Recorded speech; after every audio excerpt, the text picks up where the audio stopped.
Good morning अभ्यर्थी। Hindi class में आपका स्वागत है। सभी विद्यार्थी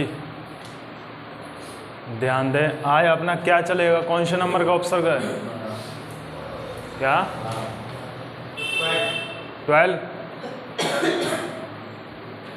12 नंबर का उपसर्ग है। तो 12 नंबर का उपसर्ग कौन सा है?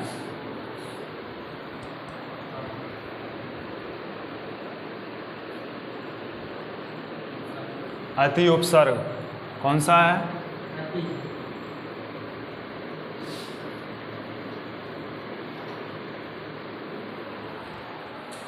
अब मैंने पूछा आपसे, अति का अर्थ क्या होता है?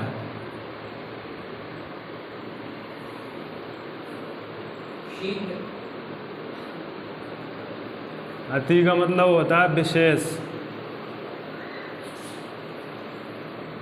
या ज़्यादा।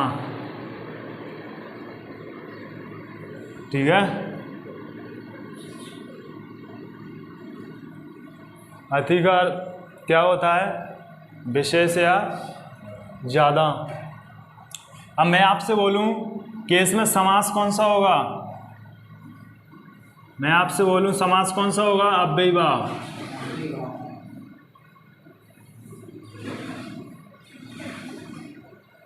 अधिकतर केस में अव्ययीभाव होगा, लेकिन मोस्टली नहीं है कि हो ही। अव्ययीभाव समास। संधि कौन सी होगी? यड़। और कौन सी होगी? दीर्घ। और शब्द कौन सा होगा? और क्या हो जाएगा? तो इतनी सारी चीजें आपके सामने निकल के आएंगी। ठीक है। अगर यदि मैं नियम की बात करूं इसकी, यदि मैं नियम की बात करूं तो तुम्हें पता है कि संयोग कब होगा? नियम नंबर 1, संयोग की अगर हम बात करें,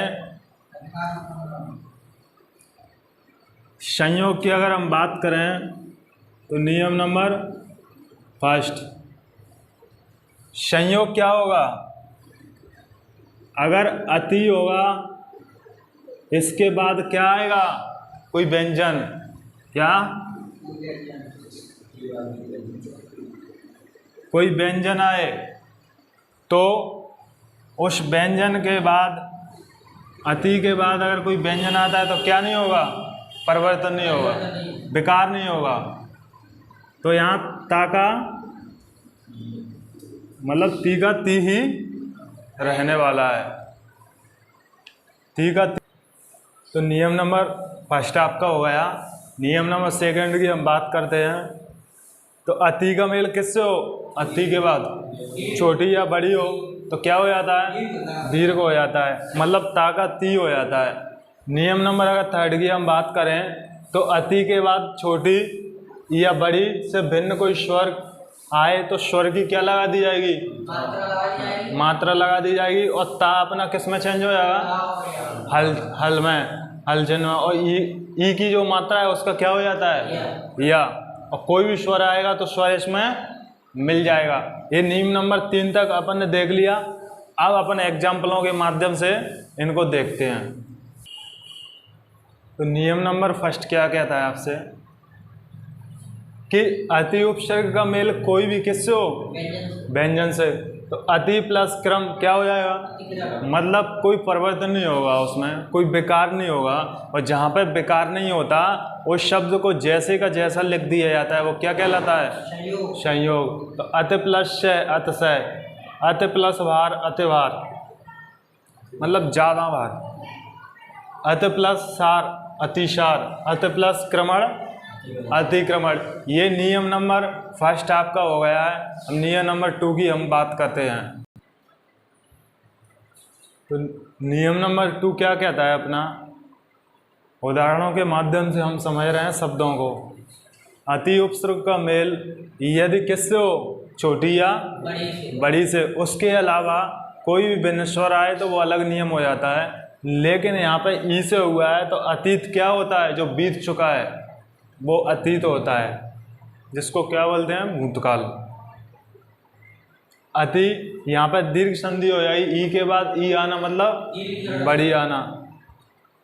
यहाँ पे अतिच्चा, अति माने ज़्यादा, इच्छा से भी अधिक इच्छा वो होती है अतिच्चा। अति प्लस इंद्रिय, अति प्लस इंद्रिय अतीन्द्रिय। अतीन्द्रिय का मतलब होता है किसी के पास इंद्रियों का ज्ञान होता है ना, लेकिन विशेष ज्ञान होना, वो अतीन्द्रिय कहलाता है। तो नियम नंबर 2 की हम बात कर चुके हैं, आप शब्दों के माध्यम से समझ चुके हो। यहाँ पे हम नियम नंबर 3 जो हमारा लास्ट नियम है इस उपसर्ग का, उसके माध्यम से भी शब्दों को समझना चाहिए। तो नियम नंबर 3 आपका क्या कहता है कि यहाँ पे संधि कौन सी होगी, शब्द कौन सा होगा, तत्सम। उपसर्ग कौन सा होगा, उपसर्ग होगा अति। समास अव्ययभाव। अति के बाद अंत आना अत्यंत, अति के बाद अल्प आना अत्यल्प, अति के प्लस उक्ति। अब मुझे एक बात बताओ, यहाँ पे यड़ संधि का नियम कहता क्या है, क्या कहता है, कैसे बनी है यड़ संधि? अति के बाद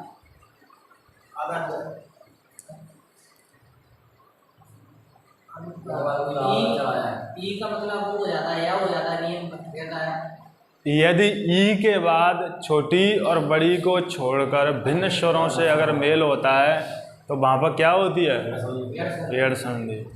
ठीक है, और आप शॉर्ट भी देख सकते हो, यहाँ पर क्या आता है, आधा अक्षर। या के बाद आधा अक्षर, क्या, या से पहले आधा अक्षर। तो आपको अगर कुछ समझ में नहीं आ रहा, वैसे तो आपको इतनी गहराई से, इतनी गहन अध्ययन करके आपको संधियों के बारे में बताया है, तो आपको पहली बात तो ये चीज़ें तो तुच्छ लोगों के लिए हैं कि वो भैया देख लो, हम छोटा वो या से पहले क्या मिला है, आधा अक्षर, देख लो, तुक्का छोड़ दो। तुक्का हमें नहीं छोड़ना, तुक्का हमारे लिए नहीं है। हमने विशेष रूप से अनुशीलन किया है उस चीज़ पे, तो हमें क्या क्या करना है, तो हमें अपने नियम के अनुसार ही चलना है, ना कि तुक्के के अनुसार। ठीक है, तो सेकेंड नंबर का उपसर्ग कौन सा है अपना, अभी उपसर्ग की प्रेम कहानी, केदासर की जवानी। ठीक है, तो अर्थ क्या होता है इसका, दोनों तरफ या विशेष, विशेष रूप से। समास की अगर हम बात करें तो मोस्टली केस में क्या होगा, अव्ययभाव। ठीक है, संयोग, व्यंजन, दीर्घ, यड़, तत्सम शब्द। ठीक है, नियम क्या कहलाएगा, अभी के बाद कोई व्यंजन से मेल हो, अभी उपसर्ग का मेल यदि किसी व्यंजन से होता है तो संयोग हो जाएगा, मतलब उसमें कोई परिवर्तन नहीं होगा। सेकेंड नंबर नियम क्या कहता है अपना, यदि अभी के बाद छोटी या बड़ी का मेल हो तो क्या हो जाएगा वहाँ, दीर्घ संधि। नियम नंबर 3 क्या कहता है,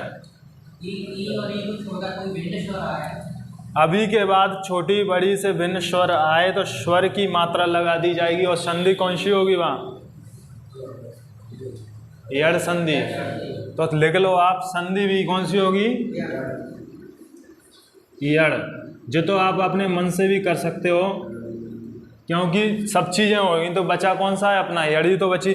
और मुझे पता था आप 100% गलतियों के भागीदार हो गए। यहाँ पे मैंने ये शब्द जानबूझकर गलत लिखा, और एक गलत भी शब्द लिखा मैंने, अव्ययभाव। लेकिन आपने सही लिखा हो या नहीं लिखा हो, तो लेकिन मैं आपके साथ साथ बोलते जा रहा हूँ, तो आपको बताना चाहिए कि शब्द गलत लिखा है, क्योंकि आप इतनी बार कर चुके हो, इसलिए मुझे मजबूरन देना पड़ा।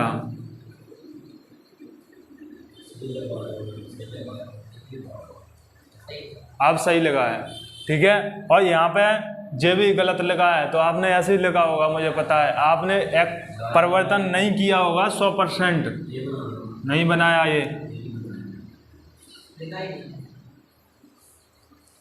ठीक है। तो अभी का मेल किससे हो, छोटी या बड़ी पे, तो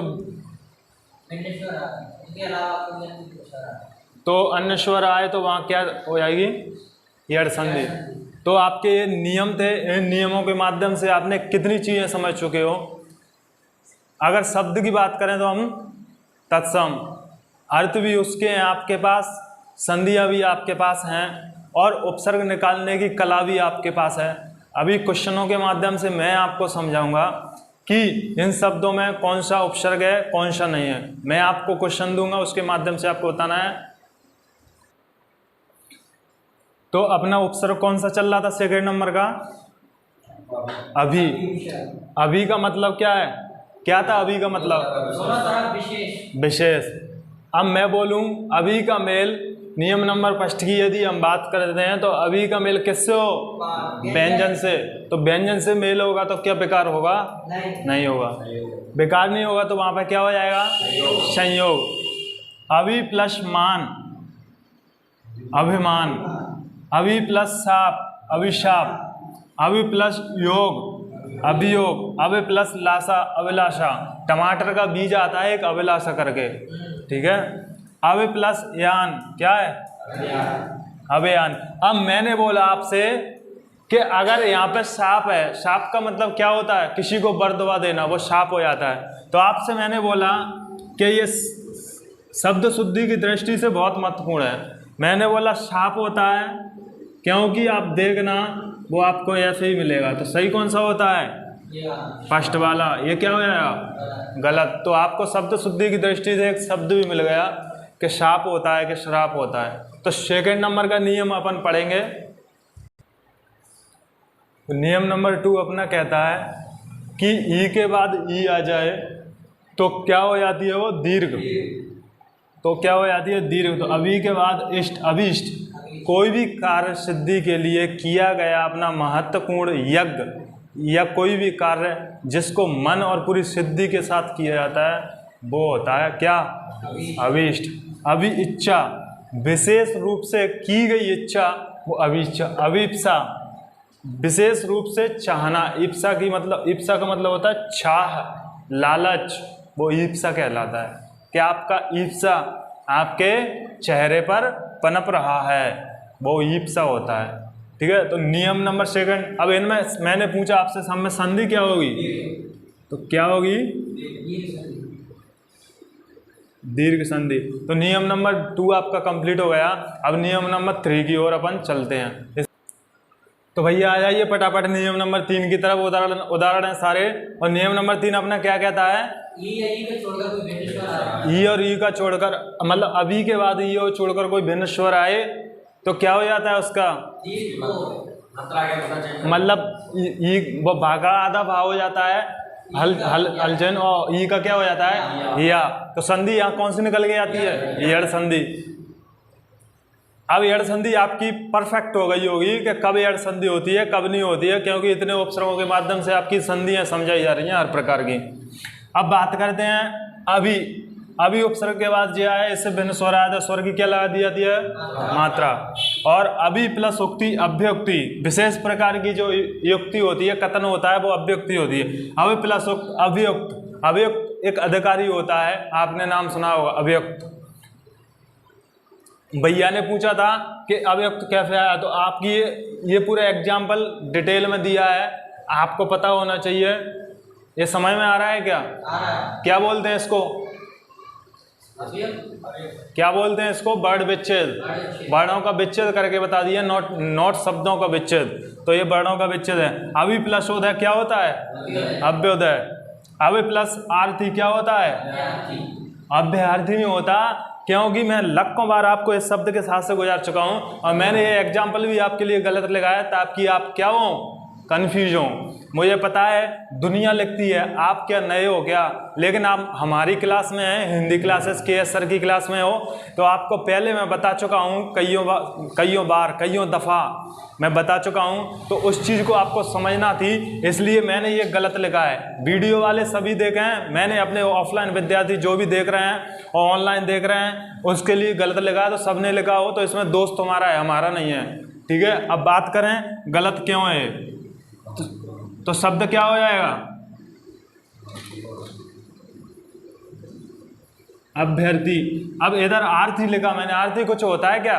नहीं होता। अर्थी होता है, अर्थी क्या होता है? अर्थी का मतलब क्या होता है? चाहना, विशेष रूप से चाहना, वो होता है अभ्यर्थी। यहाँ पे संधि हो जाएगी यड़। बहुत विशेष नियम के अनुसार ये शब्द होना है और आपको शब्द शुद्धि की दृष्टि से बहुत आपके सामने इर्द गिर्द ये शब्द आएगा, तो आपको इस शब्द को क्या करना है? पहचानना है। तो आप पहचान लोगे ना। और मैंने बोला चलो अर्थी, तो आपसे पूछा अगर किसी ने, तो अर्थी ऐसे लिखा जाता है कि अर्थी ऐसे लिखा जाता है? बोलो कैसे लिखा जाता है अर्थी? दोनों तरह से, क्योंकि ये क्या है? भिन्नार्थक शब्द इनको बोलते हैं। तो एक अर्थी का मतलब क्या है? शेष शैया पर लेटा हुआ वह व्यक्ति जो शमशान की यात्रा करने को जा रहा है, वो अर्थी होती है। अर्थी का मतलब वो एक चाहना होता है, चाहना। तो आप किसको चाहोगे वो आपकी मर्जी है, ठीक है? आपको जो चाहो वो चाह लो इसमें से, ठीक है? तो आपका अभी तो इसको चाहने का मन कर रहा है, इसको तो बहुत देर में चाहोगे आप। ऐसी हमारी मनोकामना नहीं है। क्या? मनः कामना। मनोकामना भी नहीं बोलना हमको, मनः कामना बोलना है। मनोकामना सब गलत होता है। जबरदस्ती उसमें ओ की मात्रा लगा देते हो आप। जहाँ लगाना चाहिए वहाँ लगाते नहीं हो, जहाँ लगा देते हो वहाँ लगा देते। तो अपन ने करना क्या है? अब जो अपना नियम नंबर 3 कंप्लीट, दो उपसर्ग अपन ने कंप्लीट कर लिए, ठीक है? अब सभी भाइयों से अनुरोध है कि चैनल को जितना आप फैलाओ उतना फैला सकते हो, शेयर करो, शेयर कर सकते हो, सब्सक्राइब करो, सब्सक्राइब कर सकते हो, कमेंट कर सकते हो। यदि आपको वीडियो अच्छी लग रही है तो ही करना, मैं ये नहीं कह रहा कि आप ज़बरदस्ती करो। सभी ऑनलाइन विद्यार्थी वालों से अनुरोध है कि कुछ भी हलचल पैदा जरूर करें, जिससे हमें पता चले, जिससे हम मोटिवेट होते हैं कि आप लाइक कर रहे हो, वीडियो को पसंद कर रहे हो, जिससे हमारा उत्साह बढ़ता है और हम आगे की ओर भी वीडियो बनाने के लिए आपको कल उपसर्ग बहुत अच्छे तरीके से आपको बताएंगे। जय हिंद, जय भारत।